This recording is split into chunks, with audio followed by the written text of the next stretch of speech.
Welcome back to Just Got Radio on BJPenn.com. I'm your host, Cole Shelton. We got a good lineup here ahead of a UFC Austin and a bare knuckle card. First up, we're joined by one half of the main event, and Beneil Dariush to preview his fight against Arman Saruki. And always enjoy talking to Beneil.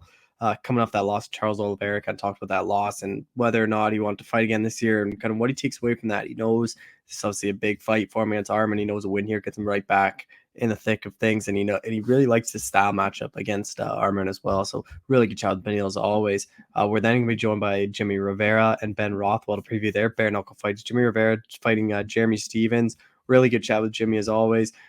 He just wanted a big name, and he gets exactly that in Jeremy Stephens. He said this is a fight the fans should be really looking forward to. He thinks he can kind of steal the card a bit. And then we're going to be joined by Ben Rothwell to preview his fight against Todd Duffy. This one kind of came as a bit of a surprise, but Ben said Todd had been linked to a bare knuckle fight against him for quite some time, so he wasn't surprised to see Todd sign on the dotted line, and he's really looking forward to it. He thinks we'll get another big knockout win and then probably get that heavyweight title shot. We're then going to be joined by Drakkar Klose and Joe Solecki to preview their fights against one another. Drakkar coming off that win over Rafael Garcia back in July of last year, and then he tore his ACL, so we'll kind of chatted to Drakkar about the recovery when he was kind of fully able to return. And then Joe, he's really looking forward to this fight. He's getting to fight a guy with a bigger name, something that he hasn't had a chance to fight in a long time. So he said this is a fight. He beats Drakkar. He gets to finally start working towards that top 15 that he's been going towards. And finally, we close things out talking to Cody Brundage to preview his fight against Zach Reese. Cody knew he wasn't really sure if he was going to get another fight, but ends up now getting a chance to fight the undefeated Zach Reese. And Cody has a lot of confidence in this one. He doesn't think Zach is as good as what people think. He knows the level of competition there, and he thinks he can get out of that first round. He can have a lot of success as Zach has yet to get into that second round before. But be sure to share the show, subscribe, and tune in next week for another episode of Just Scrap Radio. All right, we're joined by UFC lightweight Beneil Dariush, who's headlining UFC Austin in December. Beneil, how's it going, man? Good. How are you? I'm doing well. Obviously, last fight against Charles was like that title eliminator going to Vancouver. Like, what do you kind of take away from that fight? Because obviously you're supposed to fight Charles for a while, like kept on getting reschedules. Like, what do you take away from that one? Just wasn't my night. Didn't show up and perform, and just came back home and said I'm gonna do better next time, and that's all I got. Charles was the better man that night. How frustrating was that for you? Because like a lot of people thought you should have got a title shot long before that fight, and then that was kind of that one to get it done, and then you come up short in that one. Um, I don't really live in the past, you know. I focus on what's next. So I was definitely disappointed, and it was a difficult period. But yeah, I always tell people my identity isn't in fighting, so it didn't take long to move on. After that fight, like when did you kind of get fully back in the gym and ready to take a fight then? Um, we did some mission work.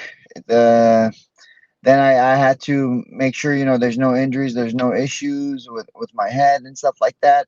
I was back to training pretty quickly, but uh, didn't really go too crazy early on. Did you know you'd be fighting again this year then after that one? Like, was that a goal for you? Yeah, I had told the UFC end of the year. And then Arman Sarukian, like, was this a guy you kind of thought it was going to be then? Yeah, I mean, he was one of the options. Yeah, the other option would be someone like Dustin Poirier after his fight with Gagey.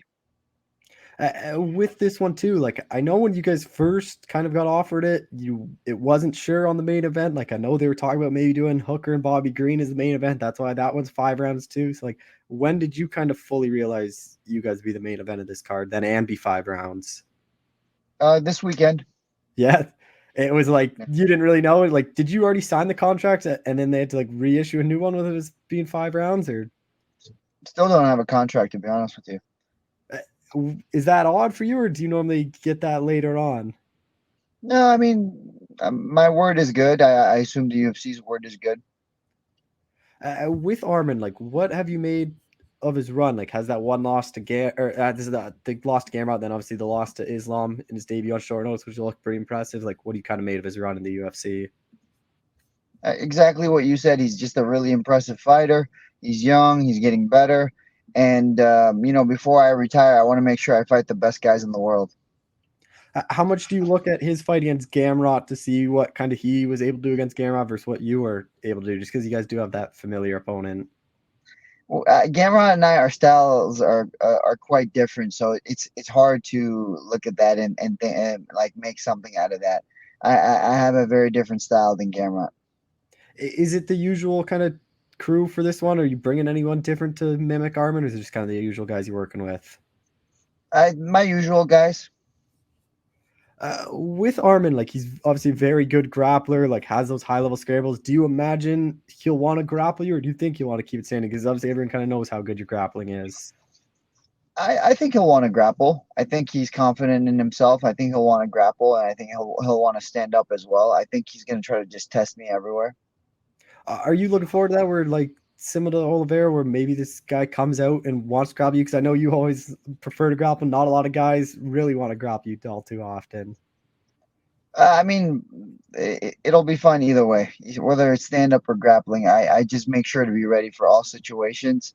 And, in a perfect world, I get to exchange in both striking, grappling, and everything in between, in a perfect world, and we have a really good fight. Your first main event and first 5-round fight, like, is that pretty crazy that it took this long for you to get that? Yeah, I mean, I guess, but at the same time, I consider it a privilege because if you look at the card, it's so Mhm. stacked. It's such a great card, and to have me at the top of it, I consider it a privilege. So I'm grateful. I actually think this card on paper is probably better than the one you and Charles were the co-main on. Like, with just, I think it like you put a title fight on this card, like it's a pretty stacked pay-per-view.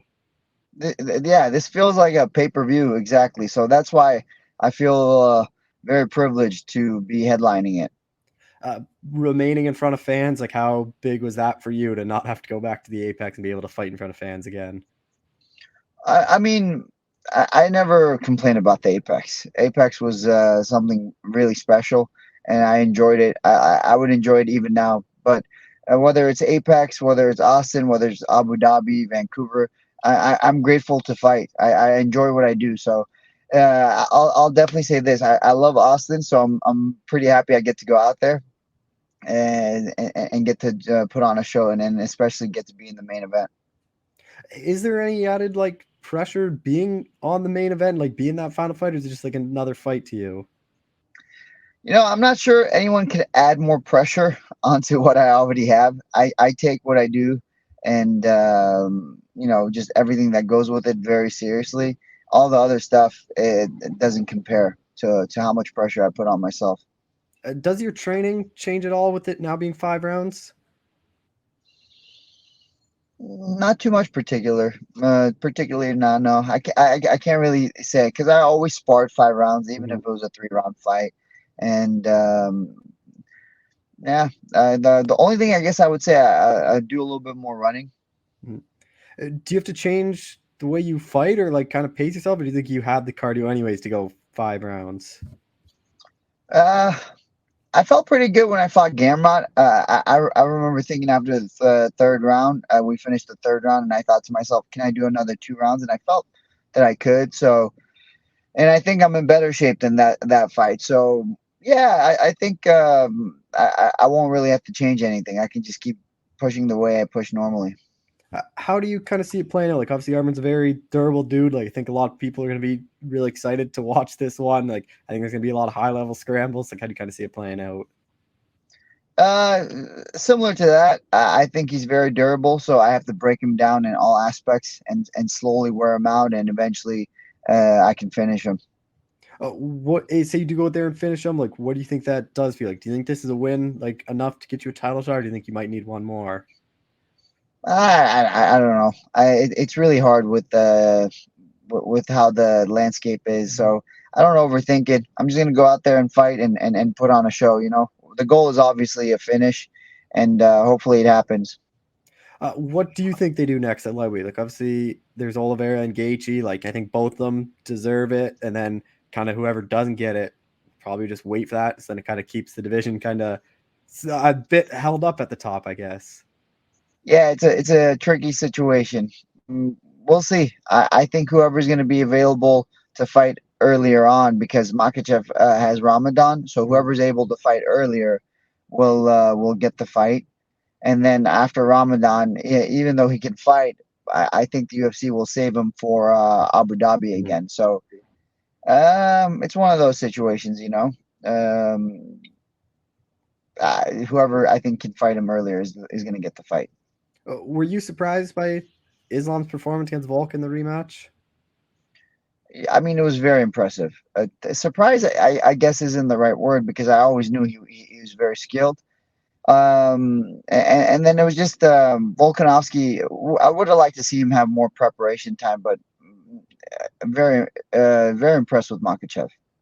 I actually wish they just gave Gamrot that title shot when he was the backup, because I think you could have built up Volk Islam a lot bigger. And now, like, Volk probably isn't going to ever get that fight again, where, like, I think on a full camp, like, I picked Islam in both fights. I thought he was going to win both fights anyways, but I feel like a full camp Volkanovski, like, maybe it is a bit more competitive like the first one. I agree. I did a couple of other interviews and I said the same thing. I wish Gamrot had that opportunity. I think he would have been.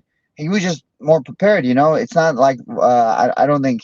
I think Volkanovski is capable of winning that fight. It's just preparation is important, and I think Gamrot had a lot of preparation time, and I think it would have been much more competitive, and I think would have been a really good show. I know when we've talked in the past, you've wanted that Islam fight kind of ever since it fell through when you guys were supposed to fight. Like, but do you worry, like, he's talking about welterweight, like maybe that fight may never happen for you? Yeah, I don't know. I can't control everything, you know. I can't control these kinds of things, and um, just right now the focus is Sarukian. Do you think about how much longer you have in this sport, or is that something like, because you're still fighting at an extremely high level? Like, I know you've had those injuries in the last, but like, it doesn't seem like you're really slowing down at all. Yeah, I feel good. I don't really have any thoughts of retiring anytime soon. I feel good. Body is holding up. I don't feel slower. Uh, Everything feels the way it's supposed to, you know. So and I'm not particularly thinking about retiring anytime soon. Just final thing, like, you get past Armin, kind of can enjoy the holidays a bit to end the year. So, like, what is kind of that ideal 2024 look like for you? Like, I imagine like you might be able to sneak in a title shot, or maybe not, just with how kind of lightweight is. Like, what's that kind of year look like for you? Yeah, I mean, the goal is always trying to reach the title, right? Trying to be the best. So the goal is to hopefully either get to a title shot or just beat everybody that's put in front of me. So hopefully I can get 2 to 3 fights in 2024. Well, Beneil, I appreciate the time as always. Thank you so much for doing this again. Yeah, of course, brother. Take care. All right, we're joined by Jimmie Rivera, who is back and fighting in bare knuckle on December 2nd. Jimmy, how's it going, man? It's going well. How you doing? I'm doing well. Like, a pretty big fight here on a massive card, but like, coming off that win in May, like, did you kind of think it would take this long to get you back in there? Or were you kind of hoping to get back in there sooner? We were trying to get in sooner. It's just all, depends on how it all works as a promoter and stuff, and what days Dave's looking for us to get back in. So, I mean, to just kind of have to be patient about it. But it's definitely worth it. Being patient, because big card. Really excited to watch the Eddie Alvarez and Mike Perry fight. This is gonna be an awesome fight. Even though I'm fighting on the card, I'm looking forward to even watching it. And then Jeremy Stevens, like, bare knuckle debut. Were you surprised to get this opponent, or like, what kind of went through your head when you got offered him? No, I mean, I got offered 2 guys, and he was one of the guys that was like, yeah, no brainer. Like, let's do that fight. That'd be a fun fight. I feel like it would have a lot of fun. With that said, I was like, this is going to be fun. We'll have some fun and go in there and fight. What weight is it at? 'Cause it's not listed on Tapology or anything. 155. Yeah. I don't know the name of the weight class though with bare knuckle. Yeah, but 155 pounds, like, that's what you would have fought. You fought 45 the last 2 times then, right? Yep. So is going up to 55, like, is it just mean like not much of a weight cut then, or like how do you kind of structure your camp then adding the 10 pounds? It actually feels a lot better because I don't have to cut as much weight. So I feel just 10 times stronger. So it's definitely worth it. Yeah, I don't know. I feel like going up in weight that's what they offered me. He said he wouldn't go to 45. I said, all right, no problem. I don't have to cut as much weight and I can stay stronger and not have to, you know, burn some muscle off. Do you worry about the size difference? Do you think in bare knuckle, like it's not much as big of a deal as it is in MMA? Uh, yeah, I don't think it's as big as a deal because you're just boxing. There's no like wrestling and getting down to the ground and stuff like that. So I don't think there's as big as a deal with that. I've have since not, since leaving the UFC, have gone up in weight in general just because, you do grow. And I was staying down really skinny to make 135. So I finally let myself kind of bulk up and put some muscle on. So with that said, it was a lot. It definitely, if I need to make 135 again, I would need like a whole 6 months, 8 months to really cut down. 45 is ideal where I'm at right now, which works great. And then 55, it makes the camp easier because I could train a lot stronger. With Jeremy Stevens, like he just kind of seems like same with like Eddie, same with Mike. Like when bare knuckle started, like those kind of guys, I thought would eventually fight there. Just kind of made the most sense, especially with their styles and where they are. Like, did you just kind of always expect Jeremy to come over here then? No, I honestly didn't. I don't really expect much at all. When I signed with bare knuckle, they offered me a great deal, and I couldn't say no. And my whole goal is to fight for the belt. And unfortunately, it's been really tough to actually get opponents. A lot of the opponents, like my last fight I had in May, I think Dave went through like 5 opponents that all said no. Finally, this guy like on a week's notice, like we literally signed the contract like 7 days from the fight. And he said, yeah, we were going through opponent after opponent after opponent. And I was saying yes, they were saying no. So when this came back around and they offered me the guys, they said Jeremy Stevens, I'm like, dude, that's an awesome fight. Of course I'd do that. 2 big names. We go out there and fight, put on a show. I like his style too. I hate guys that like hit and run, hit and move. I like guys that stay in the pocket. He's one of those guys that likes to stay in the pocket. So definitely excited to fight with that. Are you surprised you're having a hard time getting opponents? Because like I know you're a tough fight for guys, but like just thinking of it from like my end, where like say they go out and beat you, they're gonna get a lot of money, they're gonna get a lot of eyes. The eyes are gonna like there's gonna be more people watching this fight than have they fight someone else. And even if they make it competitive with you and lose, like they're still probably gonna get a pay bump and like a bigger name. Like I'm surprised more guys aren't willing to take the risk of fighting you then. Honestly, I don't know. What I'm told, what my managers told Abe from first round, last fight went through a couple guys. They all said no. I know Dave Feldman's been trying to get me and Dat to fight. He mentioned me and Dat fight in November, but he said no again. I think that's the 3rd time Dat said no. It does get a little annoying that I, go to a different organization and you have a hard time getting fights. None of these guys want to take the fight, so it's a pain in the ass. So when I did get, when Jeremy did say he wanted to take the fight, I was super excited about that. I'm like, great, someone will actually take the fight. I think that's my most exciting part, is that I actually have an opponent that will take the fight and will show up, compared to like the last couple guys just saying, I'm good. With Jeremy, like, how do you think he's gonna transition to bare knuckle? Like, it is a lot different, punching, getting hit, like, kind of, it is a whole different thing. I don't know. Some guys, transfer well to it, and some don't. I watched him and Aldo box. I didn't think it was the most exciting fight. You know what I mean? Like, it was like tit for tat kind of in a way. Um, I actually expected more from Aldo than anything.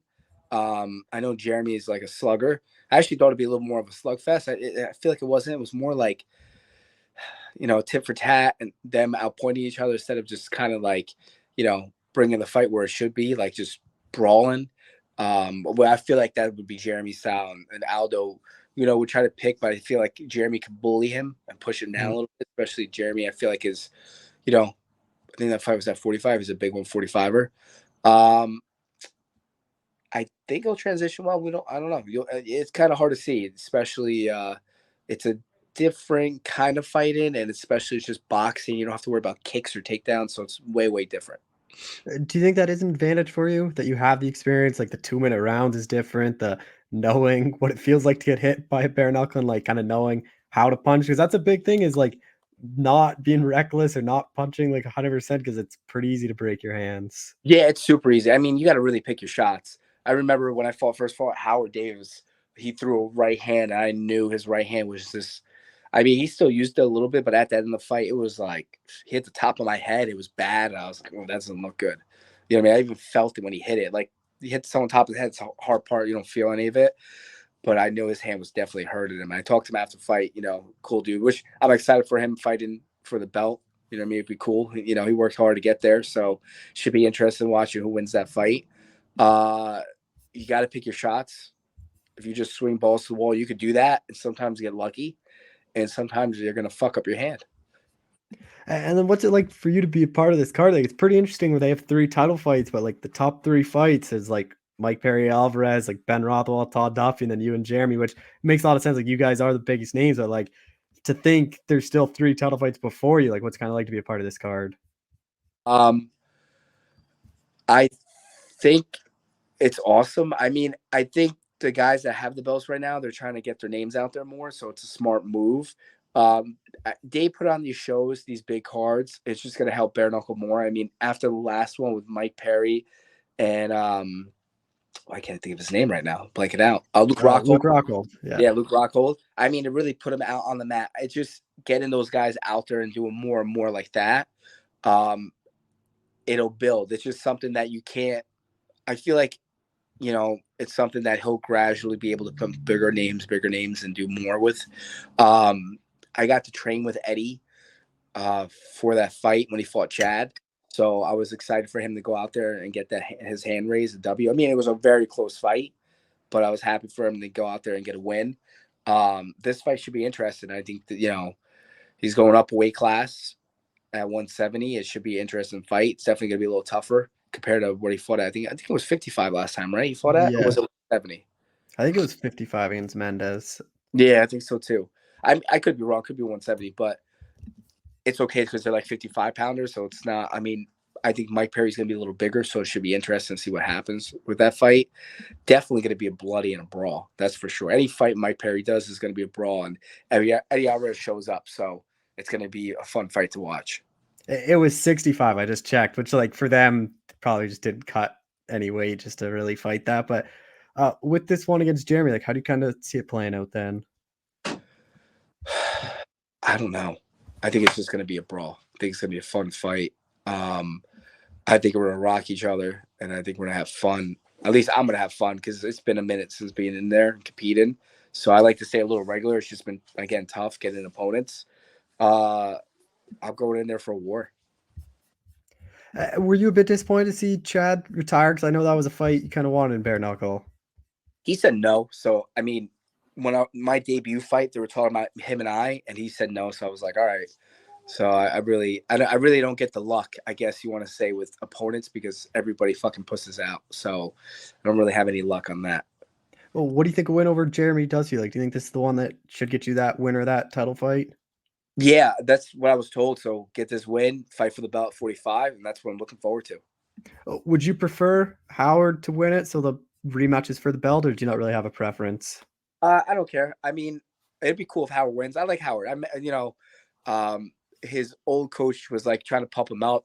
I remember saying all this stuff that I said all these things, which I did it. And after the fight, we were talking, and he was like, "Yeah, man, even his coach is like, I said this stuff like you're a nice guy." I'm like, "Yeah, I mean, like I go out there, we get paid to beat the shit out of each other. There's no need to be an asshole at all. I didn't grow up like that. I grew up in martial arts, so grow up in martial arts. You're always humble when you go in there.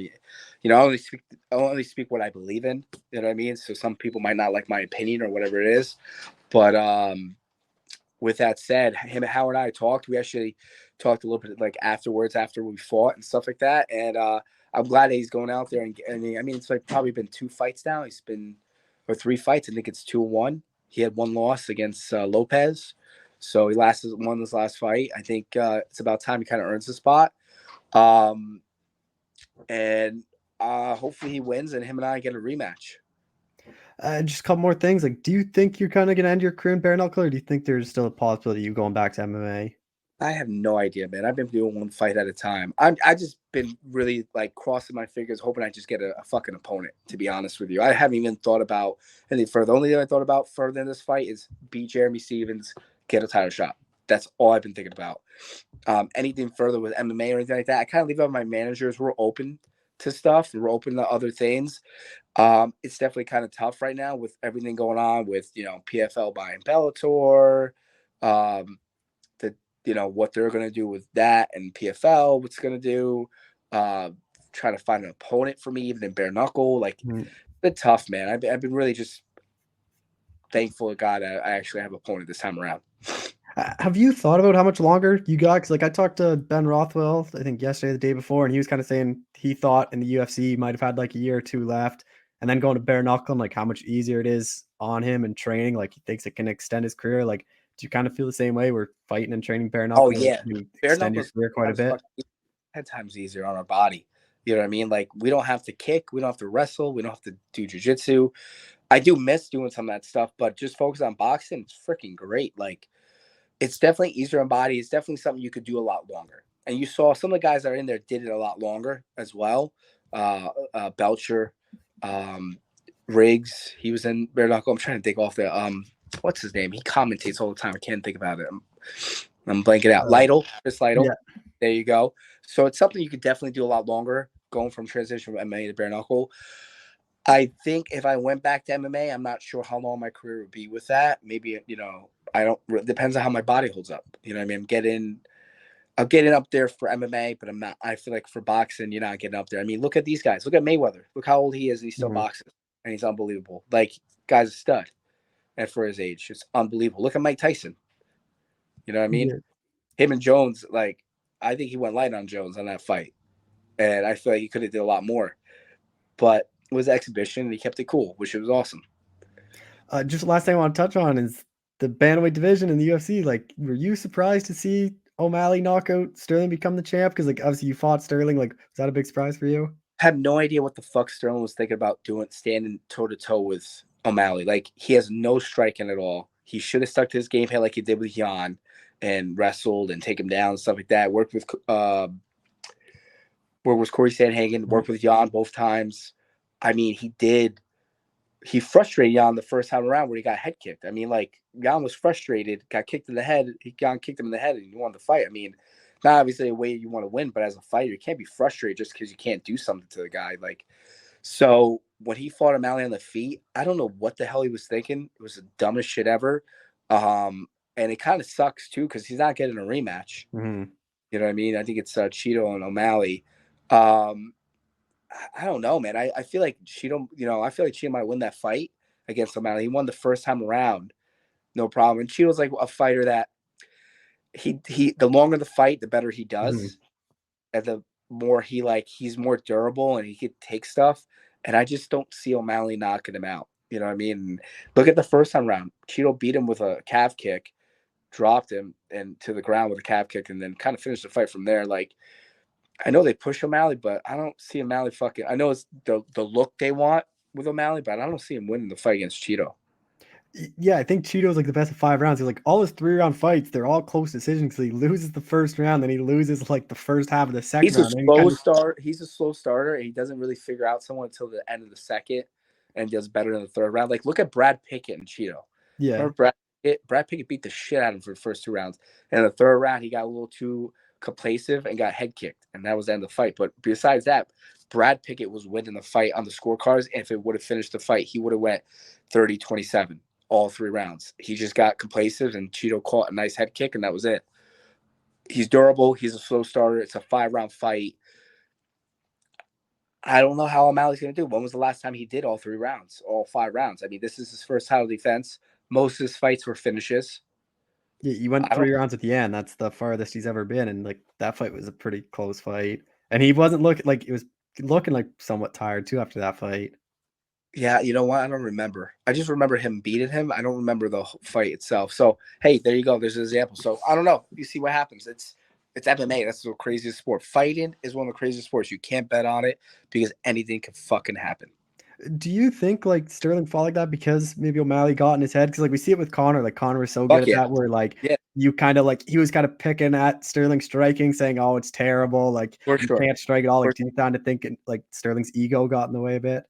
For sure. Got an ego, and then he ran into the punch, and O'Malley knocked him out. He should stick what he was good at. I mean, he does have an awkward striking style. When I fought him, it was weird. the nice part, I always like to, I don't brag, but like the nice part I think about is like I was able to get Sterling down. He wasn't able to get me down, but I just had a bad weight cut and I couldn't do anything off of it. And I didn't really recover from the weight cut. So, and he's like a weird, and when I was fighting him too, it was hard to figure out because he throws the most random shit ever. And then he was staying out of range the whole time using his reach. He kind of fought like John Jones that fight. And then he tried to take me down, but he couldn't. And then I really couldn't do much with him. So he outstruck me basically with the fight, I think. And then from there, I should have, obviously took advantage of the times I did get him down, but I didn't. And it happens. Just final thing, were you surprised to see Cheeto get the rematch? Like, or do you think it made sense? Because a lot of people are saying Merab should have got it, but I kind of think they're keeping Merab away for O'Malley to hopefully keep Sean the champ for a bit. I don't know. I guess they think he has a better chance of beating Cheeto than Merab. I think Merab fights O'Malley, he wins. Merab is I met the dude, I trained with him once or twice. That dude, just watching him, he is not the most talented, but that guy does not stop working. Like, he's got like drive. He's in unbelievable shape. He just keeps going. He's a grinder. And I think he beats O'Malley. I don't think he beats Cheeto though. I think the first 2 rounds he wins if it's a 5-round fight, but I think Cheeto will eventually edge it out.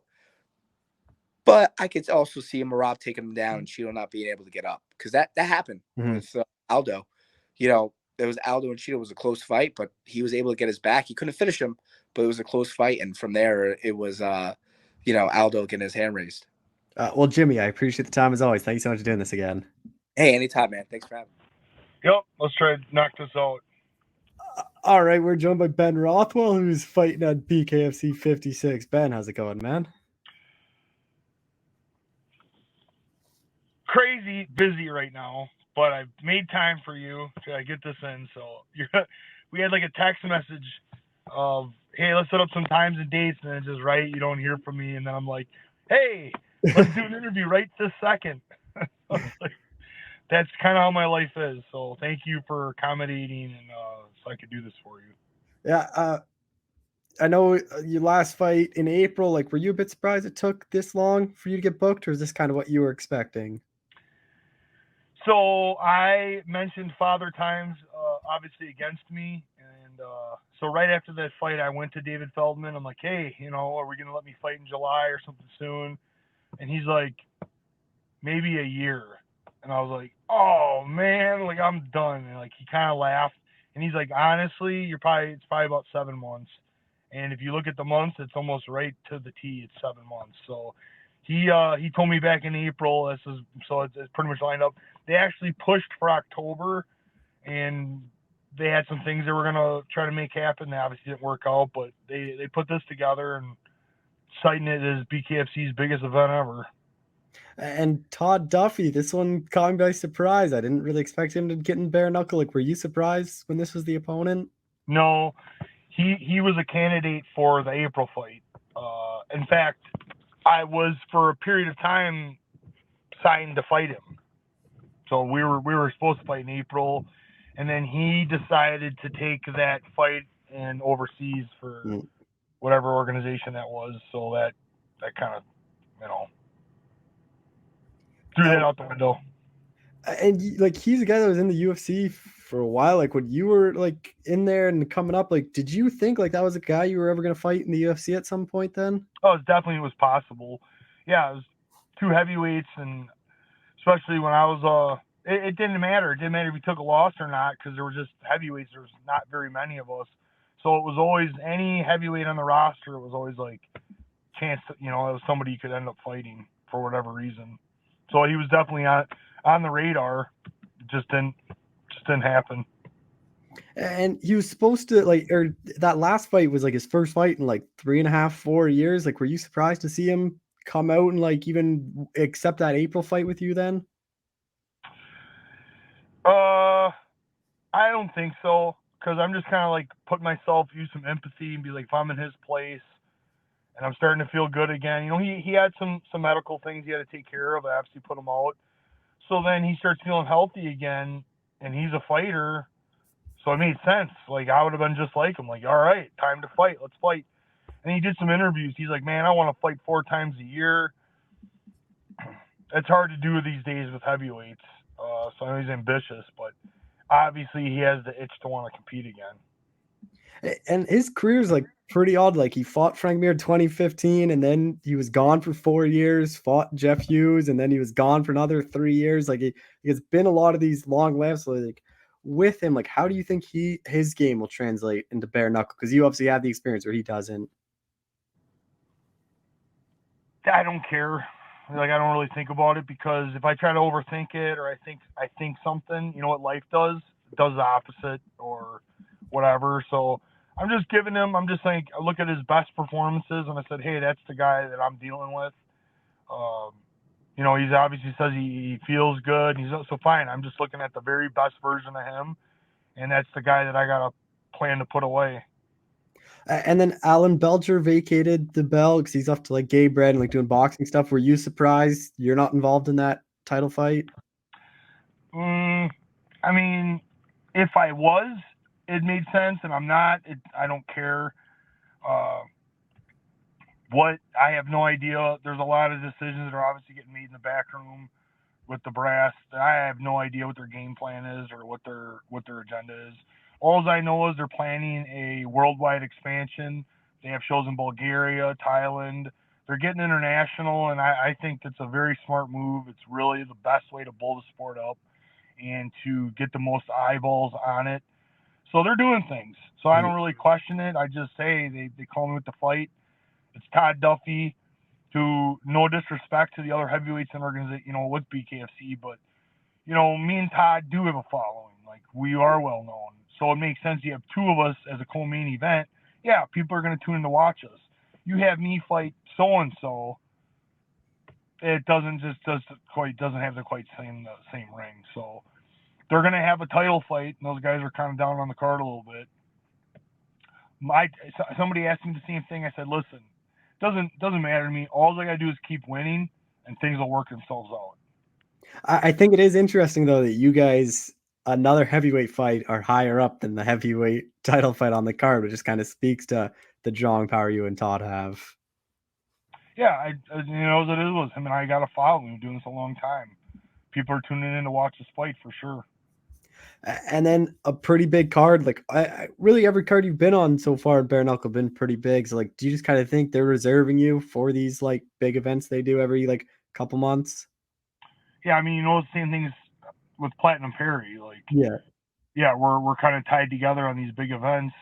I think that's our job. That's what we're brought into. You know, he's obviously the face of the organization. He's doing an outstanding job, and he's got a hell of a partner to do it with, Eddie Alvarez. So I'm blessed and thankful to be on the card with them. You know, I like both those guys. I hate having to watch them fight each other, but they're gonna give a hell of a fight. We know that. So I want to get my fight over with so I can watch them. I know. So now that you've been in bare knuckle for a bit, like, has training gotten a lot easier? Not have to worry about like the grappling and wrestling and everything, and were you just kind of working on striking? Yeah. For me in MMA forever, for 24 years I've been doing this, wrestling has caused all the injuries. Causes all the injuries in my training room when watching the other MMA guys. It has a lot of wear and tear in the body. You know, I'm going with another guy that's as big as me, and we hit the ground. Like, dude, every time there's a takedown, people are like cringing because it's like that could be a snapped arm, dislocated knee. Like, it's very risky every time you do it, even in a drilling situation. But for MMA, it's 100% necessary. Like, if you don't think you're gonna wrestle, and don't do MMA. Like, you gotta have it's the glue in the middle, as I call it. It dictates if the fight's gonna stay on the feet, or you got to get to the ground, and it's 100% necessity. But it's very, very hard on the body for a big guy. How much do you think the experience at bare knuckle will help you out in this one? Just kind of knowing, because it is a lot different, like landing your punches or the way you have to throw punches to not worry about breaking your hands and everything. Yeah, I mean, Todd doesn't. I don't know how often he goes around punching stuff with his bare hand. I've been 20-some years, right? I punched a lot of people. I punched a lot of things. My hands went through a lot, and it's still 3 rounds with Josh Copeland. My hands never felt anything like that. So it's something that, unfortunately for him, if things go my way, he's still not going to know. So Mm-hmm. you'll I'm like, he can figure it out on somebody else. And especially like just taking a punch. Like you could take a punch with the 4-ounce gloves. It's a lot different getting it with the bare knuckles and like getting all caught up and everything. It's like, but with this one, I know both your fights, quick finishes. Well, Josh won a bit later, but like, how do you kind of see this one playing out?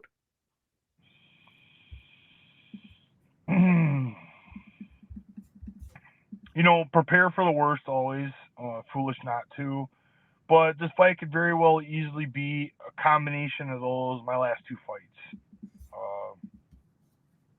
I can't say too much. Obviously, I have things I got to do. Mm-hmm. Bottom line is the fight's going to be exciting, and the fans are the ones that are going to win. And is that, like, with the win here, do you kind of hope to get the winner of Mick and Arnold then and get that title shot, or do you not really care? I don't care. Like I said, they have a plan.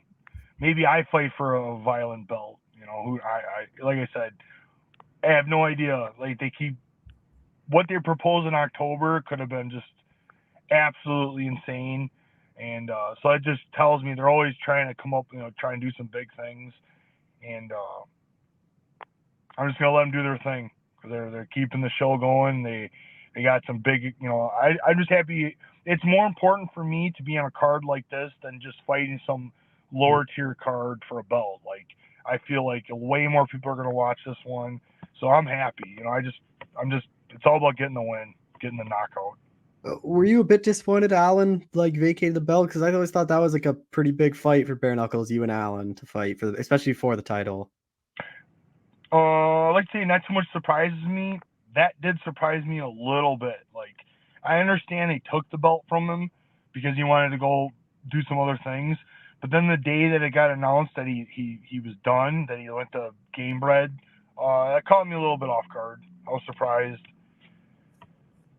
But, once I hear the story or what he had to do or what he was trying to do, I'm not too surprised. I mean, he's, so he's looking out for himself, and you just feel like that's what's best for him. So, hey, God bless him.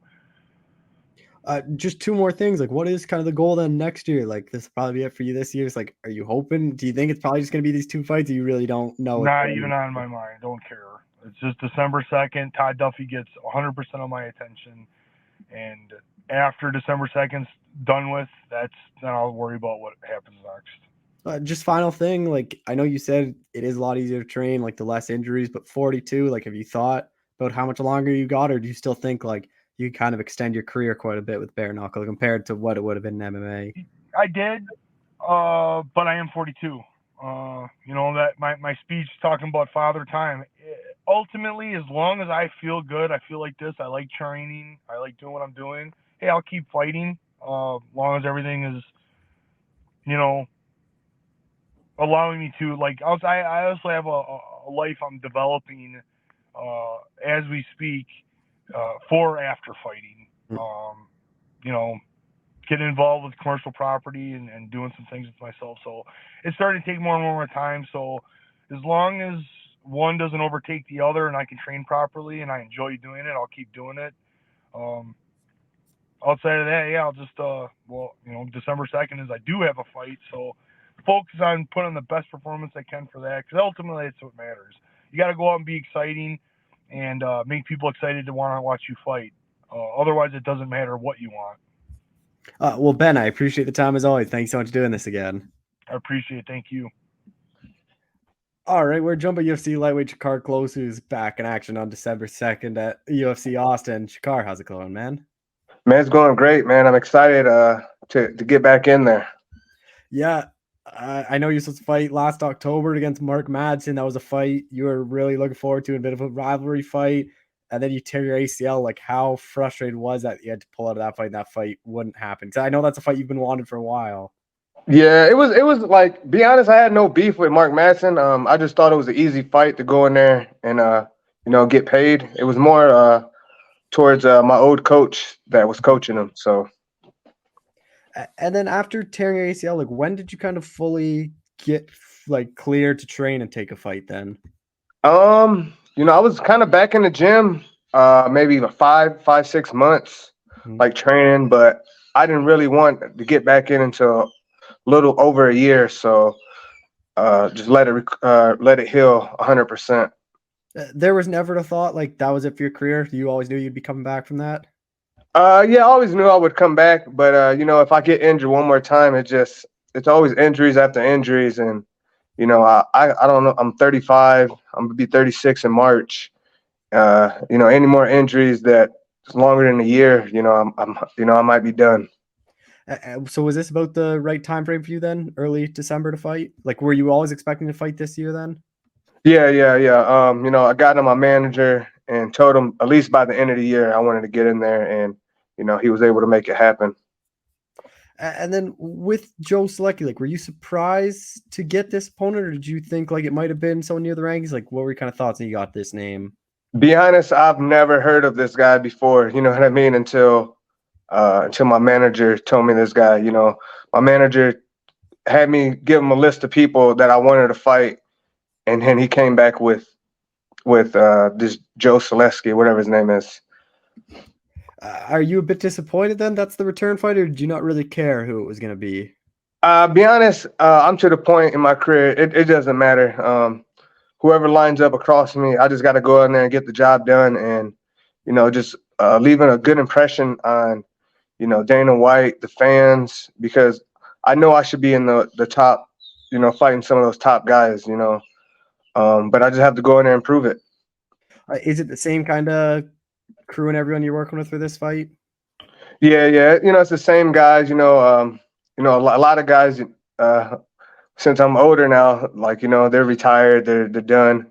But it's a lot of younger guys, and it keeps me a lot younger too because I gotta keep up with them. Well, I imagine you've studied Joe now. So, like, what have you kind of made of his UFC run so far? Not much of a striker. He's just gonna try to go in there and probably like his biggest thing is just getting to people's back and finishing them like that. But someone sent me an interview of him, and he said he's gonna pressure me and stuff like that. And I'm like, I don't think I've ever had anyone in a fight just bully me. Only person that's bullied me is my wife. You know what I mean? So yeah, it's their way or the highway. You gotta know that.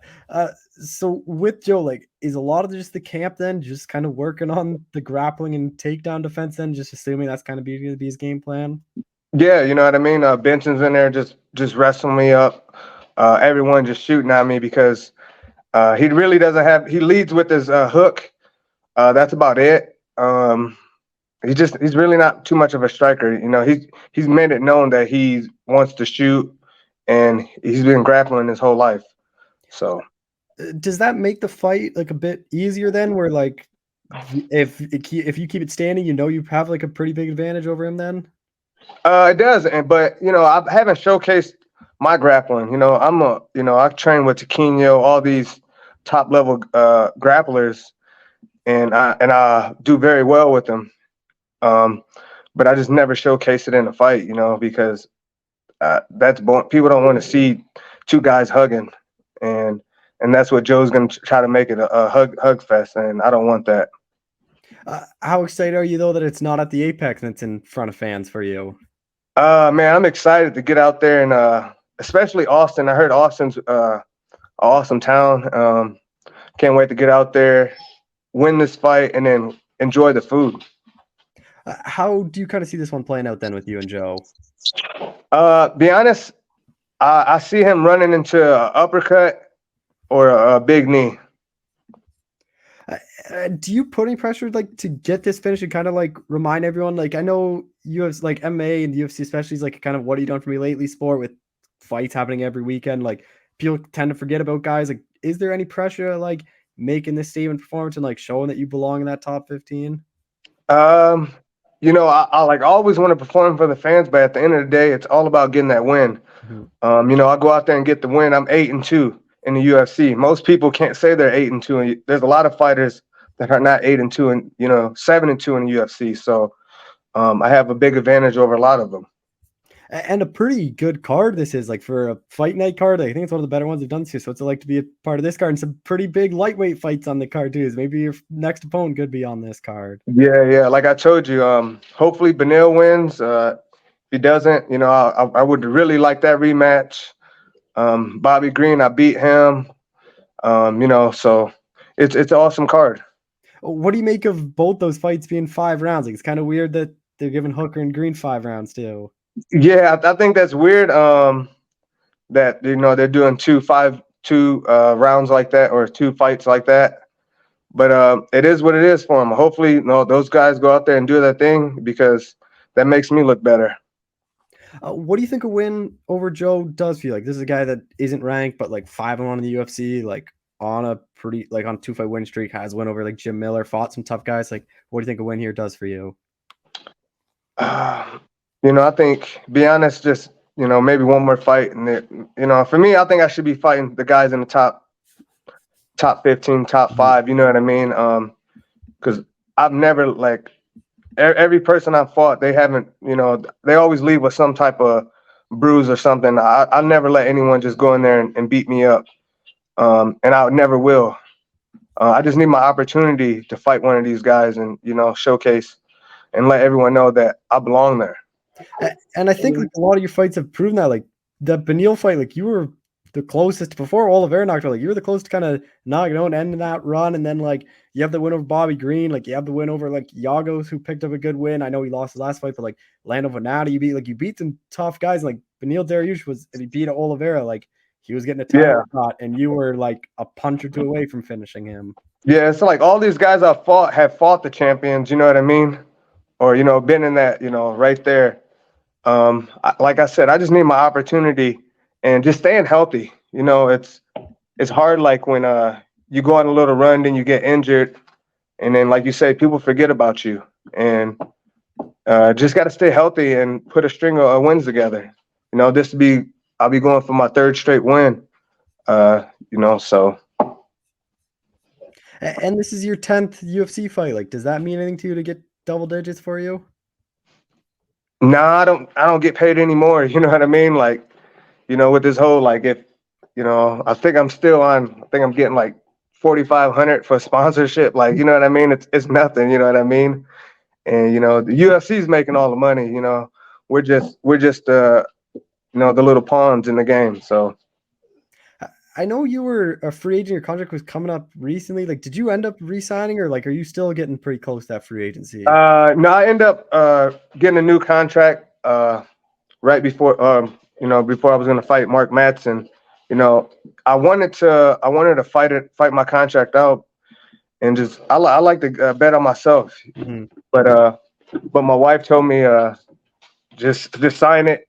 You know what I mean? So job security, and I kind of wish I would have just bet on myself, but it is what it is. I guess especially too, like Bellator, you don't really know what's up with them. Like free agency is kind of in a weird spot where you don't really know what else is out there right now. Because before, like, you used to have PFL Bellator, but if PFL buys Bellator, like maybe they don't even try to add anyone. Then it's kind of like in a no man's land. Yeah, and that's what that's my wife and my manager was saying. They don't know. So I'm, I guess it's a good thing I signed with them, but, you can be cut with the UFC, after one fight. So it really doesn't matter. I know you said something off the beginning of like, you always knew you're going to come back, but if you have one more injury, that might be like, how frustrating has these past couple of years been for you, just kind of dealing with all these injuries? Man, it sucks because, I'm right there, and then they're giving me like Mark Madsen, that would beat him. That would have put me in the top 15. And then, but I got injured, you know what I mean? It's every time I make a little run, it's a setback, a year off or so. But be honest, but I feel fresh, you know what I mean? It's like I still don't have a lot of miles on my body, like I got a new knee now. It's better than it's better than my left knee. So I feel good, as long as I can put 3 or 4 more fights together and and do good. So. Yeah. Just 2 more things. Like, what is kind of the goal for you next year then? Like, you get a big win here, it kind of can set you up to have a pretty big and hopefully an active year for you. Be honest, I would like to go out there, get the finish, and then fight in March on my buddy Sean O'Malley's card. That was actually the last thing I want to touch on. Like, what was that like to see Sean win the title and kind of everything? Because I know he doesn't do everything at the lab, but I know he's a big part of the lab, and like kind of seeing his whole come up you've seen. It's like, what was that kind of like for you? Yeah, I've known Sean ever since he came out to the lab when he was just a little kid, and now get to seeing him now. Like, dude, he's a superstar. You know, I went out to that fight, and it was crazy. Like, everyone in the crowd had wigs on and Sean O'Malley gear. And it's like just seeing where he came from, and then and now where he is like it's awesome. It's pretty crazy because like I have a couple friends that like watch UFC, and then like there's a lot like a few others that are just very like casual, and like I kind of can tell when like cards are big or like people are getting popular, like way before he's even like a ranked guy. Like my friends that don't watch UFC were already texting me about like, oh, like is Sean fighting this weekend or when's Sean fighting again? I'm like, how do you even know this dude that's like 3-4 fights into the UFC, like not even ranked or anything? And I'm like, it's kind of crazy how popular he was even before even becoming a Yeah, it's kind of like when Conor, like even older people, they didn't never watch fighting, but they knew who Conor McGregor was. You know what I mean? And that's how Sugar's becoming. You know, like, oh, Sean O'Malley. So it's awesome to see that. And you know, I coach over there at Red Hawk Academy. So you know, I see Sean all the time, and he's a good dude, man. Well, Drakkar, I appreciate the time as always. Thanks so much for doing this again. Thank you. I appreciate it. All right, we're joined by UFC lightweight Joe Solecki, who's back in action and heading to Austin, Texas. Joe, how's it going, man? Oh, it's going good, man. Just hanging between sessions, getting ready to do another one here shortly. It's obviously been a while since we've seen you, like back in February. Like, what kind of was the reason? Like, obviously a 10-month layoff coming up here. Yeah. So I had a couple things going into the last fight that just were not healing up. So I was kind of blessed to be able to make it through unscathed in the fight. But the way everything kind of laid out was my wife was due with our second child in July. So if I wanted to, I didn't want to travel just July. So I was like, I could fight in June again. But I would have had to fight in June, and I just couldn't get healthy enough in time. And then on top of that, we knew that after the baby came, we were going to be moving to Charlotte, North Carolina, which is about 4 hours away, 4.5 from where I was. So it was one of those, okay, do I want to rush a training camp injured, or just kind of, regroup, get ready, and know that right after the baby's born, I'll be at my home base full time at Gym O and kind of take it as a fresh start. And then from there on out, I just turned 30. So I was like, okay, this is kind of the perfect time where when I get in camp and stuff, I'll already be at my training camp. So it'll be like the way I train, I could become, even more active and short notice and stuff like that. So it was just kind of like, pros and cons list. We talked about it. And so the thing that made the most sense was, wait till now. And then how excited were you when it was Drakkar Klose? And then I know there wasn't, when you signed like an exact location, just because Austin just kind of got announced, but it was like Minnesota, Austin. It was going to be somewhere with fans. Like, how excited were you when it was Drakkar Klose and in front of fans? Yeah, I mean, Drakkar, what a opportunity. He's a highly ranked guy, has a great record, has been in there with some really, highly touted UFC fighters as well besides him. And a tough challenge, a fun puzzle to kind of crack. It is fun. That's what we want to fight. Guys that we respect, who are also well respected in the sport. So it's fun to enter into camp with a, kind of a tough nut to crack. And it brings out the best in me every time. So very excited for that. And the fact that it's in Austin is even better, so we started, and when I first got the text, it was Minnesota.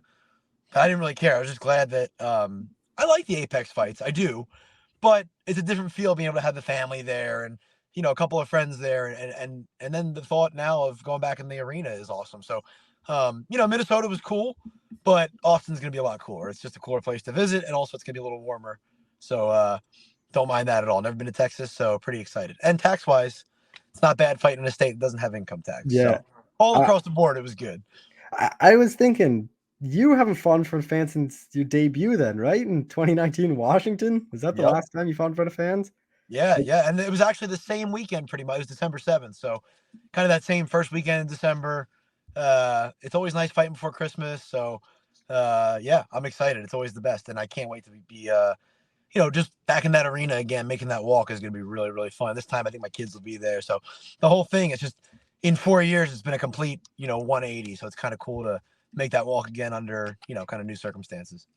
This is your 7th UFC fight, but like, do you think there could be some of those like octagon jitters again, sort of, just because you're fighting in front of fans, like you haven't done it in a long time?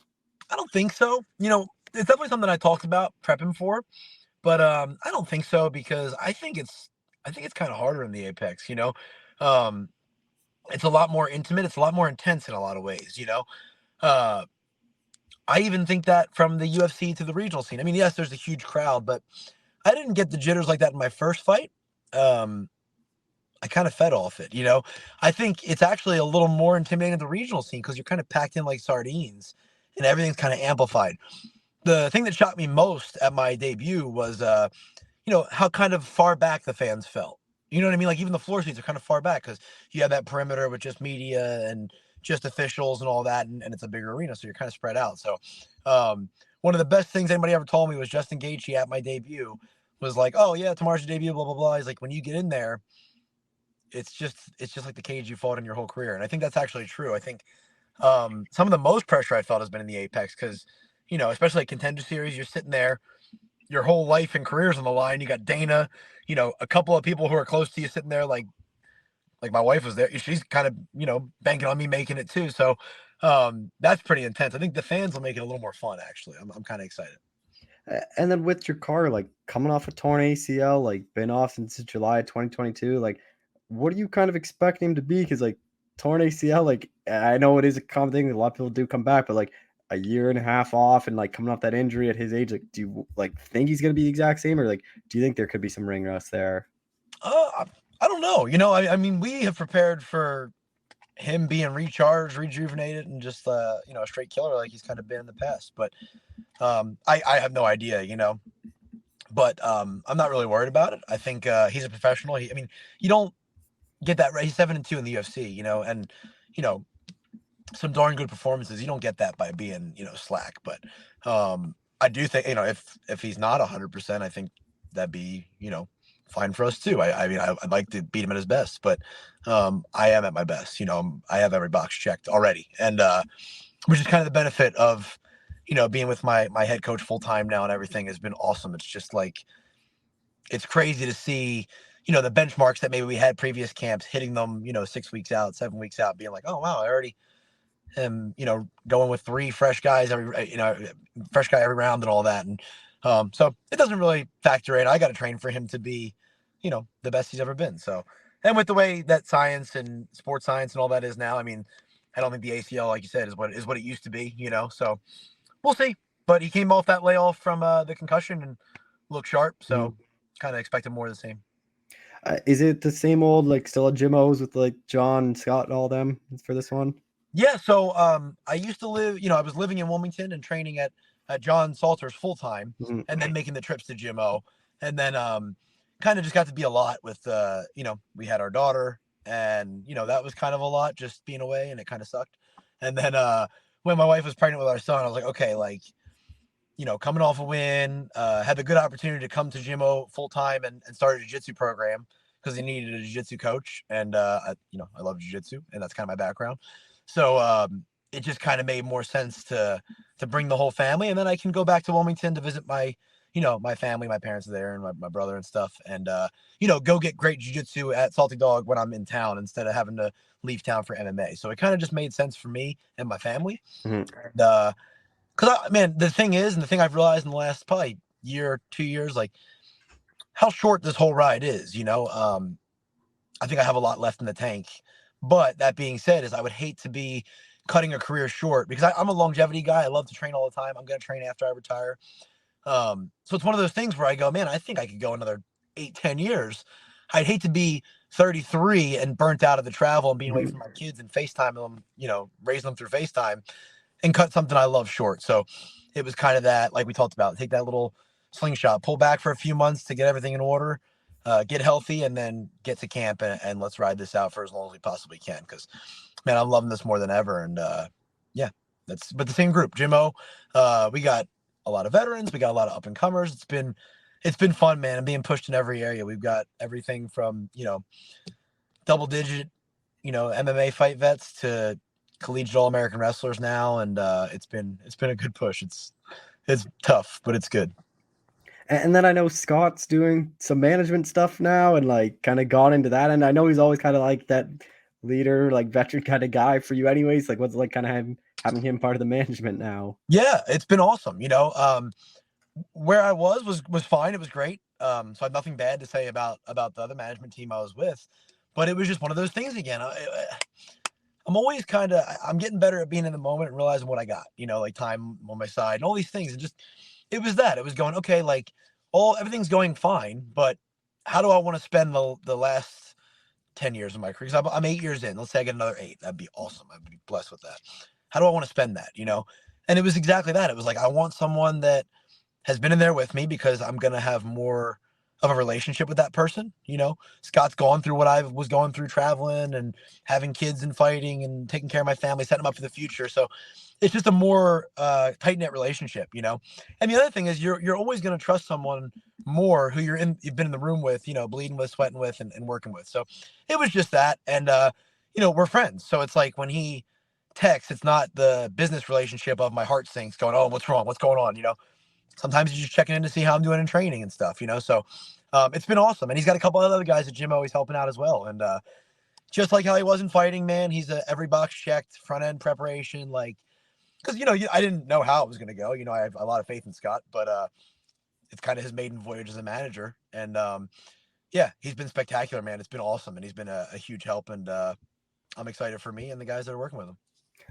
With your fight, like with Drakkar, like he's an extremely durable guy. Like other than Beneil, and then even like himself, he's not a big finisher. Like a lot of his fights go the distance, and he's like a guy that knows how to kind of grind those fights out. It's like I think you kind of match up against him because like he's a guy that'll be there for all 15 minutes usually. Yeah, and the thing is what's crazy is like I started my career like this fast finisher, and then for a while I would say to my coaches, like, man, like I just want a fight to show that like what we know in the gym, like I'm more of a grinder than I am a finisher. And now these past couple fights, they've been grinds, and I'm like, oh man, I'd like to go back to being the first round finisher. But I think I've kind of shown the same thing. So I think that's going to be it's a fun fight because I think it's one of those where you get to display all the stuff you're working on for the past however many years, because you get these fights and it's not that you're not appreciative, but I've had quite a few fights where I get to go out and take somebody down and hit a choke or, control on the ground. But man, this guy's great everywhere. So it's going to bring out the best in me, I think. And that's why the training has had to elevate. The partners have to elevate. You can't just be in there with the same 2 partners every week that know your game and you're taking them. Man, we've had to get creative and dig deep. And it's been very challenging, but really, really fun, and it's been fun for me, coming up here also in a coaching setting is like, I got to go out there and also show like what I'm trying to push guys to do. So I got to be in the cage twice a week sparring with everybody around yelling and display good work. And I think that's also something that you talked about, fight night in the crowd. I think it's more intimidating, fighting twice a week in front of your peers, when everybody's hooting and hollering and you don't want to let those guys down. So it's been really fun preparing for this. It's just kind of lit a new fire under me. I never really needed one, but it certainly doesn't hurt. Like I love going to work every day, And Drakar's has pretty good takedown defense and stuff. I know, like, I think like what happens with a lot of you guys that are just like very good at grappling, everyone just kind of assumes your striking sucks or like, oh, you need to get it down to the ground to win. But like, is this one of those that like you're still comfortable if it stays on the feet, like even if you can't get down, because he's a pretty tough guy to get down.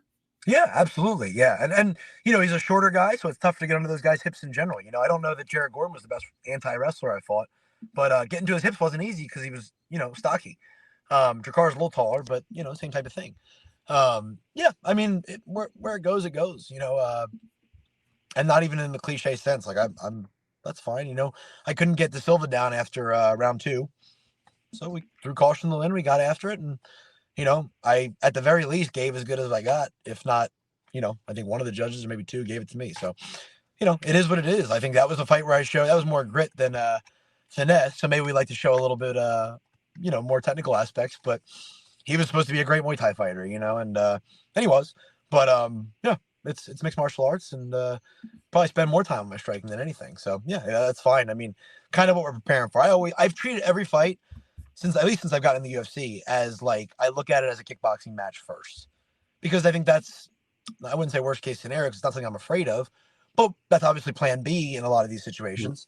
Especially when a guy like Drakkar, when his wrestling credentials. So yeah, I mean, that's just factored in right out of the gate. So having really tough kickboxing partners with good hips has been kind of the theme of this camp. So we're ready for it. How do you kind of see it playing out then? I mean, I think it's gonna have to be a scrap. That's a given. I don't think it's gonna be clean on anybody unless somebody catches somebody early. What I've been in the habit of telling my guys is like, if a fight unfolds, this is what we need to do, and it's the same thing here. I think if a fight unfolds, we get past that first minute of tense energy and big winging shots, we're gonna have to beat him everywhere. I mean, there's no doubt about that. He's a guy that, like you said, has been durable, but has logged almost all his wins by decision. So by besting guys. So being disciplined for 15 minutes, I think, is going to be key. And, putting a pace on him is going to be key. I need to see, if I can put some pressure on him and make him back up just a bit and, try to tax him in the gas tank department as well. What do you think a win over Drakkar does for you? Like, lightweight division, one of the deepest in the sport, but like Drakkar's been a guy I think he's been ranked for. He's been like kind of right there. He's fought like Beneil, Bobby Green, guys in the rankings before. It's like, what do you think a win over him does for you? Oh, there's no doubt, a win over Drakkar, will do good things for your career, but I really can't worry about it. I mean, I've always been the guy like, oh, I don't care about, of course I want to be ranked one day. I want to get up there. I want to do all the things that everybody gets into the sport to do. But I also have to know I'm me. And what that means is like, I'll go out there and have certain performances and, they get forgotten about quick, or I'll go out there and, so it is what it is. I'm really not stressing it. I just got to be me, go out there and come home with 2 checks on December 2nd, and then the rest will take care of itself. And we come back and, we hunt for the next thing. But there's nothing beyond him, man. He's just too tough for me to think about. But there's no doubt that these are the fights that we got in the UFC for and wanted to be here for. Is, these are the fights that people want to see. And, probably not even because of me, probably because of him. But that's fine, These are the guys we want to fight. So we know that a win over him would do something, something good for me. It would move me along. And in this division, it's a long road ahead, but there's a long road behind me too. So it's a pretty cool spot to be in. And then just 2 more things, like on your card is like a lot of big lightweight fights. Like, do you just kind of pay attention to those two? Like, just kind of seeing for the future of like, obviously Beneil and Arman kind of looks like a future guy. Then Bobby Green's on a pretty impressive run. Like Dan Hooker's kind of a guy that's always right there. Like, are those kind of fights to be paying attention to as well? Yeah, I mean, well, I'll pay attention as a fan first, especially Beneil. Beneil's one of my all-time favorite fighters. But I have the habit of becoming fans of guys and going, oh, I'm never going to fight that guy. And then like Jim Miller, they're still around. And I got to fight this guy. You're like, oh, I should have been a fan of him. But yeah, I mean, it's crazy to think that that's kind of where I'm at now, right? I'm 5-1. Even fighting a guy like Drakkar, I'm not a fan of Drakkar like that. I think we're more peers, but that's a name, so it's cool. These are all potential matchups, I guess. It's not something I don't really think about it like that. To be honest, I really don't. But it's cool when they come across your desk and you're like, oh, wow, I'm getting offered a fight with a guy that's definitely in the top 20 or 25, So, yeah, I guess they're all potential matchups if I do my job. So, yeah, I always watch every, pretty much every card. And when it says 155, whether they're debuters or, main event, I always just kind of treat it as their peers. But then there's some that are the top 5 that I'm a fan of all those guys. So, what comes with that it would be an honor to share the cage with them one day.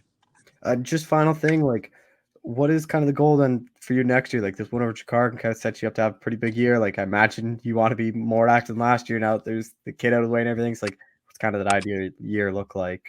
Yeah, I think staying active, absolutely. I mean, win, lose, or draw, Obviously, we're training for one thing on December 2nd. If we do that, it's just going to be smart and show back up to work on Monday and keep at it, The nice thing is we have a process outlined here, and there's nowhere in that process that there's a lull. It goes, okay, like here's our general physical preparedness, and then here's our, 12 weeks out and 8 weeks out. So on Monday, I'm just going to go back into GPP and get back ready for it again, the next one, That's how I've always trained, but there isn't that whole halt to my normal life when I want to fight now of like, oh, can I get to Charlotte for 8 weeks? Can I do this? So that's the exciting part. So it's just stay active. It's just, I'm training all year long. We have guys with fights coming up all year long. So I got to be in the gym, giving them rounds, getting my rounds, and just staying active and continuing to climb, man. I want to be one of the guys that is left, because there's a lot of guys that come in, they're a flash in the pan, and they call out the top 10, their first fight out the Contender Series. And, you could probably name a few right out of the gate that, pop into your head when you hear that. And they're not left. I want to be left. I'll be Jim Miller one day sitting here chipping off every single prospect coming up. I don't care. Like, this is what I love to do. So just get back to work and get ready to take the next one. Well, Joe, I appreciate the time as always. Thanks so much for doing this again. Yeah, always, man. Thank you so much. Great talking with you. Right. See you. All right, we're joined by UFC middleweight Cody Brundage, who's back in action on December 2nd at UFC Austin. Cody, how's it going, man? I'm good, man. Thanks for having me. Yeah, before we get into this one, I obviously want to touch on the last fight, like a pretty odd fight, especially the way it ends. Like, how kind of frustrating was that? Because I know you stepped up on short notice. That job kind of saved it, like the extend your UFC career a bit, and then for it to end like that, like how frustrating was that for you? Super frustrating. I feel like it's just one of those situations where there's no winning. You know what I mean? Like, I get up, I continue to fight, and I get knocked out. Everyone's like, "What a dumbass! He was compromised. He shouldn't have fought." I don't continue to fight. Everyone's like, "What a pussy! He should have kept fighting." You know what I mean? So it was a lose-lose situation. At the end of the day, I'm at peace with my decision. Um, you know, could I have stood up and continued to fight? Yeah, but would I have been compromised and been less than what I was capable of? 100%. And is that fair that I should have to compete at 60% of what I can compete at due to an illegal shot?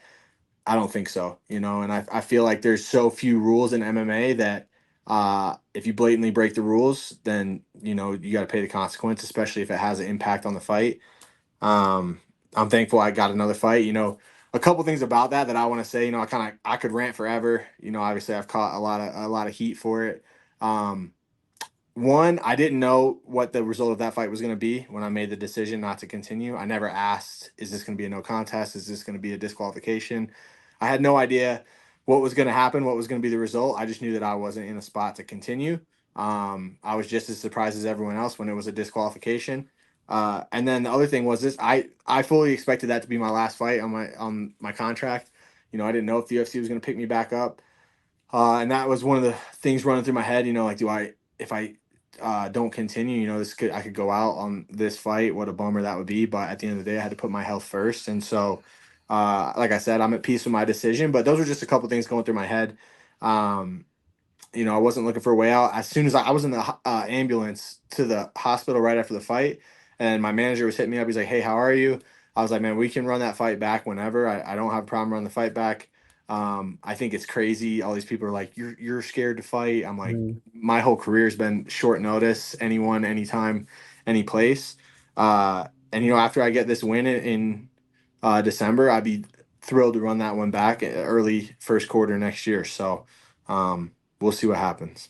Just the last thing on this fight, I think like the worst thing, and I noticed it too with MMA fans, I can't imagine what you guys see, is it's always the person that gets fouled fault. It's never the person that fouls. Like all the blame always goes, like the Aljo thing. Everyone was on Aljo when like Peter Yan clearly threw the illegal knee. Like it's weird they don't ever put the blame on the guy that threw the illegal strike. It's always like, you're just a bitch, you can't continue or whatnot.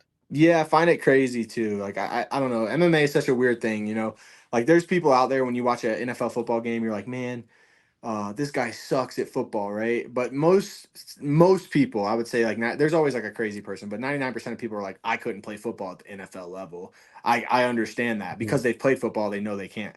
But for whatever reason, like fighting, every like person, especially guys, they're like, I can fight. I could fight. Fuck that. I could fight at the highest level. And it's like, you really couldn't. You would never get in there. You would never do it. And it's just a lack of understanding what it means to fight at the highest level. We're in the NFL of our sport. Like it's the biggest promotion, the best guys in the world. Every fight is against the best fighters in the world, the top 1% of 1%. So the fan hate is crazy to me. I feel like it's crazy because MMA has the best fans. Like I feel like the most passionate fans, the most into it fans, the most like they're just like, fired up to be there. But we also have the worst fans in terms of like vitriol and like the amount of hate that they'll throw a fighter's way when they don't even really understand the circumstance. Like I can't tell you, I had like over 1,000 messages in my DMs about how I'm a pussy and you could have kept Probably lost fighting. some money. That's always the classic Yeah, one. well, Oh, that's what I always joke. I'm like, listen, if you want to spew hate to me, that's fine, but just pre-send your message with like, hey, I lost my bet and here's why I think you're a bitch. You know what I mean? Like, because I feel like that's 95% of it. So it is what it is. It was a good learning experience for me. It was a good in terms of like, the people that matter and the people that don't really don't. So I hate when people are like, I don't even pay attention to the noise. Like you want people to like you. I feel like that's a basic human instinct. So when it feels like everyone hates you, that's not a good feeling. But it's something you got to deal with, and that's something that comes with the territory, putting yourself in the limelight. And so it is what it is. You know, I'm happy to have another fight and kind of put that one behind me, because the other thing about MMA fans is they have a really short memory. So, you know, I go handle business and put on a good performance December 2nd. I feel like no one even remembers the last one.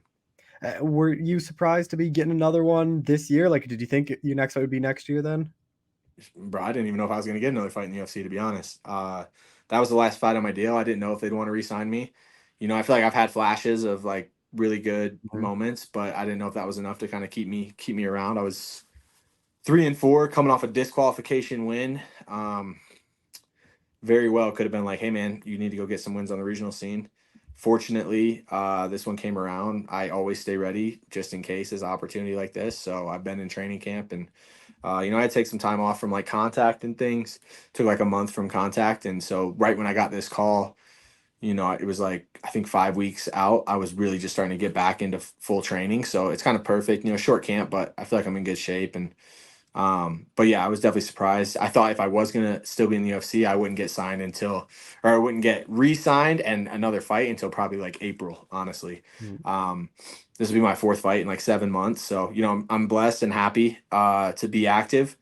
I just need to go perform, and I feel like I'll do that. You know, I've said that quite a bit. Like, man, if I can just turn the corner, if I can just show everybody what I already know and what my coaches know, what my team know, they'll all be surprised, but we won't. And so, you know, kind of feel like I'm fighting on borrowed time, and I feel like that's a blessing because there's no pressure there. It's like, you know, maybe I shouldn't even be here right now. So just go show out and show people why I'm still here. I know you always want to be active, like taking those short notice fights, but if that was it for you in the UFC, like, would there have been some regret of like taking those and like kind of maybe hurting your career in the UFC bit, or like, or do you not really have any regrets taking those short notice fights? I don't really have any regrets in terms of like I always was prepared. It was never a lack of preparedness. It was lack of performance for sure. But I feel like regardless of short notice or long notice, I would have had maybe some of those issues. I don't feel like any of those fights were fights that I was completely, you know, out of. I feel like I did some stupid things in those fights to put myself out of it. I feel like the Hodolfo fight, I was dominating that fight until I lost. The Cedricus fight, I dominated every part of the fight and then put myself in bad positions. You know what I mean? Like, it's funny, like my grappling got such a knock after the fight. They're like, Cedricus out grappled you. I'm like, well, I jumped guillotine 3 times and put myself on my back. Like, that kid didn't ever put me on my back. That kid didn't land big shots on the feet. It wasn't like he was beating my ass and I was desperately doing things. Like, I left that fight and was like, man, I've never felt more like I lost the fight instead of that guy won the fight. You know what I mean? And so it was just a little bit of that. Even the Malkoun fight, like, come out hot, start well, take him down, have position, and then lose position. But it's like, you don't have to come out that hot. The game plan for that fight is come out, strike, counter wrestle. You're way better striker than this kid, and I'm shooting in the first 15 seconds. So those are some things to kind of figure out. But like I said, it's not a lack of preparedness, more just a lack of performance. And I don't feel like I've been outclassed in any fight that I've had, to be honest. I feel like I've been in every fight. Like, if we go back and look, like, Olin Jacek was winning the fight all the way up until I lost. Like, and that's when I kind of started that losing streak. Like, Hodolfo was definitely winning that fight up until I lost. And so, you know, the flashes are there. I feel like that's why the UFC still kept me around. I just have to go prove it, you know. And then Zachary Reese, like, got the Contender Series making his debut. How familiar, if at all, were you, and like how familiar are you now with him? I wasn't super familiar with him. We're signed with the same management. I've kind of watched a little bit of his film. Like, he's talented, man. He's up and comer. He's got a ton of confidence, as he should. He's finished everyone in a minute. You know, nobody's really pushed him. He's big for the weight class. He's athletic. Yeah, I mean, pretty impressive. I feel like there's not really many knocks on him. There's not a ton of film to watch. But you know, I've been that guy too. I've been the guy that was 5-0, running through everybody, and you know, it's different when you come up against somebody who's gonna give you a fight. And so, you know, that's kind of my game plan, is kind of put him through the fire a little bit. Like, I've been through the fire. I feel like it was weird. I was talking to my coach the other day. You know, like you mentioned earlier, my teammate Brandon Royval is fighting for the belt in December. I was like, Brandon, how many UFC fights do you have? He said, this will be my 8th fight. This will be my 8th fight. You know, it creeps up on you, the experience that you're getting. And, you know, I had less fights outside the UFC than I've had in it. So I've obviously taken my lumps, but I feel like I've grown up in the UFC. I've faced really tough competition. You know, if you look at Zach Reese's opponents, I don't think there's a question. I feel like I'm definitely the best guy he's ever fought. I don't know if you could say the same. I don't know if, I mean, and that's not a knock on him. He has 5 minutes of tape to watch. It's hard to say. Like I'm not taking that as a knock that he hasn't fought the best competition, because in my opinion, he's done exactly what he should do to the people he's fought. Like if I was fighting the guys he was fighting, I'd be running through him in a minute too. I've done, like I said, I've been that guy. I've done it. So, uh, it's definitely a big step up in competition in his hometown UFC debut. He's dealing with a lot in turn other than just the fight. UFC debut, I've done that in front of a crowd. I've done that, and it's different. We could say it's not different. We could say like every fight's the same, just treat it the same. It's not. And so we'll see. I feel like those things play a role, and then also just my experience and also just my level. I feel like all that plays a role. But no knock on him. Like I said, he's done everything he should do. He's been super impressive. He's big for the weight class. He's kind of awkward. That size kind of gives him a little bit of awkwardness, and so there's definitely some puzzles to solve. But I feel good about the matchup. You brought up his opponents. That is something I want to ask about. Like, I think other than the Contender Series guy, like it's really the only legit guy he's fought. Like he fought that Aaron Phillips guy was on the tough, but like I don't think he's much like he's that one. I think he's an Alaska guy, which like are pretty known, but like a lot of them are not winning records and some bad records. So like how much stock do you take from those fights? Because like he is beating those guys in like 30 seconds, but like you look at the records, they're like 5-12, and like it's kind of like set up for him to win. So like, is it kind of hard to prepare for this guy? Because like you don't really know what he's like. Is he just running through guys, which he should be running through like that? Well, I don't. Yeah, I think, like I said, it's hard to like take it away from him because he's doing everything he should be doing. He should be running through those guys, and he is. So you can't really knock him for that, right? But like I said, I've been that guy, and when you come up against somebody who offers more resistance, like I don't think he really knows that much about himself. I don't think you don't really know much about yourself. Like, yeah, because here's the other thing: going into those fights, he has every expectation that I'm going to run through this dude. And he might, and when you're riding high like that, I'm sure he has that expectation with me, like I'm gonna run through this guy. But it's different when you get in there and you're not. I feel like we kind of saw that, obviously at a higher level, but with Bonfim and Dalby in the last week, right? Like Bonfim's run through everybody, very little resistance. Like he's the big name, he's the hype. And then he met a guy who kind of gave him some resistance. It was like, I'm not going to go away. And he kind of crumbled a little bit. And I'm not saying Zach Reese will do that, but he doesn't know if he'll do that. I don't know if he'll do that, and he doesn't know if he'll do that. And the only way we're going to find out is on December 2nd. So it's hard for me to knock him because, like I said, he's done everything he should against the talent that he's gone against. But it's also hard to be super. I mean, if I were him, it'd be tough for me to be like, oh, yeah, I can run through everybody. Because we all know, like, I knew getting into the UFC, I hadn't faced crazy competition. Right? Like I faced better guys than Zach Reese faced, but I didn't face anybody that I was like, man, this guy is on the level, right? And I think that part of that was smart because I got in the UFC, right? Like I didn't have this crazy record I had a good record as a regional pro. I wasn't fighting contender level fights. But it's hard to really get a feel for who he is. And like I said, I don't really think he knows who he is. He hasn't fought anybody that's pushed him, and we'll find out December 2nd. And then I think there's like a lot of you said of like he doesn't really know what his cardio is like, if like because he beaten everyone in a minute, but like what happens all of a sudden he goes back to the stool, you're still sitting across from him, like what's his confidence kind of like at that point, or like what's his cardio like? But then do you kind of think there could be like a bit of like everyone kind of talks about octagon jitters, but then like I feel like there's even extra for him where it's in his hometown, and like I think on paper, you look at his record and like he's run through guys. I feel like a lot of people just kind of expect him to do the same thing to you. So like, do you think the pressure's on him in this fight then? Yeah, for sure. And like I said, he's dealing with things that I'm not going to be dealing with, and some people deal with them really well. So he might deal with it really well. But there are added things of like I'm fighting in my hometown for my debut in front of a crowd. I made my debut in 48 hours notice in front of a crowd. It's just different, man. You're fighting in a sold out arena. You're not fighting in whatever podunk promotion you were in. I've fought in those podunk promotions. I know the difference. And like I said, it's also different. Like we're talking about, well, if I'm still there, but if you're getting hurt too, like if you're getting hit and you're getting hurt and your cardio and all those other things are different. Like you could have the best cardio in the world, and if you start getting pieced up, that cardio goes pretty quickly. So, like I said, it's not even that he hasn't fought great guys. Like he hasn't really been touched in any of his fights. So like, how's he going to respond to that? He doesn't really know yet. So, like I said, we'll figure out, man. I intend to try to take it to him. So, and I'm sure he intends to do the same. So it should be a good fight. I know Dustin's obviously fighting. A lot of your teammates are fighting pretty close to you, which happens a lot for you guys. Like, so who kind of are the main ones you're working with for this camp? Or is it the kind of the usual crew?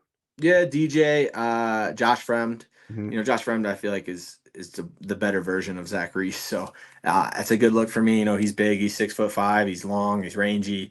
Kind of gets me used to that range and things that might be difficult in the fight. Anthony Smith's been in and out. And then just the normal cast, Austin Jones, guys like that. But yeah, being in camp with the big guys is definitely a bonus. And it's hard to not be confident when you got guys like that you're going with every day. How excited are you that it is in front of fans and not just at the Apex? What is this, third one for you in front of fans? Yeah, my debut, Jacksonville, and then Yeah. this one. I'm excited. My wife, she couldn't come to the last one that was in front of fans. We had our baby the day I got back from Jacksonville, so that was just a crazy circumstance. But she's only seen me fight one time since I got in the UFC in person, so it'll be good. She'll be out there. I'm excited to have her in the stands and yeah, just have some friends and family be able to come watch me fight. It's always more fun in fans. That's in front of fans. That's the reason we do it. So. I'm looking forward to it. Austin's, I've heard, is super cool. I've never been, but I've heard it's a super cool town. So I'm looking forward to it. Yeah, I've heard the same things. Like, I've heard it's like a great spot. Like, I know people have gone there and they're like, that's kind of the place to be in Texas now where it's coming up. But with this one, like, especially coming up the last fight, like, do you think like this like is a lot of pressure? Like, you kind of could be fighting for your job here just with like the 3 losses and then just not knowing, like, you didn't know if you're gonna get re-signed. I know you did get re-signed, but like they didn't cut you anywhere. Like, is that a thought, or is that something you just can't even really think about at all? I mean, definitely crosses my mind, but I feel like I said, I feel like I'm on borrowed time. I feel like if I could have got cut 3 fights ago. So you just kind of got to let that go a little bit. And it's not the easiest thing. Obviously, job security is huge, but you have to, because it doesn't make a difference. If I knew my job was secure or not, I'm still getting in a fist fight with another person that wants to hurt me. So I just need to be locked in and go fight, and then the rest will take care of itself. I don't see myself losing if I'm locked in and ready to rock. And uh, but yeah, I feel like I got signed a new 4-fight deal, but I feel like every fight is a 1-fight contract. So you got to go prove it and show you're worth it, and even more so when you're making more money. Because if you're not proving it when you're making more money, they'll go get someone and pay them less, and they'll do it. So yeah, I just gotta lock in. I'm not really thinking too much about this could be the last one in the UFC or anything like that. How do you kind of see it playing out then? Man, I feel like it's gonna be a good scrap. Like I said, I feel like he's gonna come out hot. He's finished everyone in the minute. That's all he knows. So it's kind of weathering that early storm a little bit, and then finding my groove, and just being a better athlete, being a better, more skilled martial artist. I feel like I have the advantage everywhere. I feel like I can win in every way. Um, and so it's just kind of taking my time. One thing that I've really lacked in all my fights is patience, and I feel like if I'm patient, that'll pay huge dividends. And I feel like I can find a finish, or I feel like it could go 3 rounds and I could completely dominate. So I don't really know. I feel like I can break him. I feel like he's never been put in a position where he's really facing a ton of resistance. He's run through everybody. He's kind of been fed these guys, and I'm not a guy that they feed people to. So I feel good about it. I feel good about the matchup. I feel like I can take the fight anywhere, standing, grappling, which is a good place to feel. He's not Hidalgo Vieira on the ground. He's not Olin Jacek on the feet. So I like the matchup. I could see it going to a decision, but I feel like I'll dominate. What do you think a win does for you? Is it just more just kind of get back, like keep kind of your footing and just kind of start working your way back up? Yeah, start a streak. Every streak starts with one. So go handle business here. Show the UFC why they're keeping me. Kind of right some wrongs from the last year, and go into 2024 with solid footing. Just 2 more things. Like, what's kind of the vibe like at the gym right now? Like, we kind of talked about, like, December's a big month. Like, you obviously, I know Brandon's like a fan favorite in that gym. Like, every single person that talked to Factory X just kind of talks about how much they like Brandon and just kind of the energy he brings. So, like, to see him get that title fight, then like obviously some big fights have come in. Like, I know Anthony got that win recently. So, like, what's kind of the vibe like in the gym? Yeah, it's good, man. Everybody's working together. It's good when you're in camp together with your teammates and your training partners. And I think we're all excited for Brandon. He's homegrown. He's been there since he was 16 years old, and he works harder than anyone I know. So, you really feel good for a guy like that. You feel like he deserves it. Nobody deserves anything, but you feel like he's earned it. And so the vibes are good. We're all excited for him. Chris Gutierrez just signed a fight, Song Yadong in China. So that's a big momentum thing for everybody as well, and we're excited for that. And like you said, December is a big month, and we'll go close the year out strong, and then go into 2024, hopefully with a new world champ in the gym and big things on the horizon. So I feel like the vibes are really good. Just final thing, like 4 fights this year, like a pretty busy year. I know you're fighting right at the end, but like what's kind of the goal for next year look like for you? Yeah, I want to get like 3 or 4 fights. I love staying active. Maybe a little more spread out. 4 and 7 months is a lot. It's good money. That's why we fight, to make the money. I'm not killing myself on a weight cut, so that's not a problem. I would just maybe like to grow a little bit more in between fights, skill wise, and be able to kind of hide behind some wins and have 3-4 months to continue to get better. Sometimes I forget. I've only been fighting right at close to 6 years now, so it's not a ton of time to be where I'm at, and so I still have a lot to learn, a lot to get better at, a lot to grow, and so obviously that takes time. I want to stay active, I want to keep making money, but I also want to get better at fighting. So 3 or 4 next year, and hopefully keep this streak going. Well, Cody, I appreciate the time as always. Thank you so much for doing this again. Yeah, thanks, brother. Appreciate you.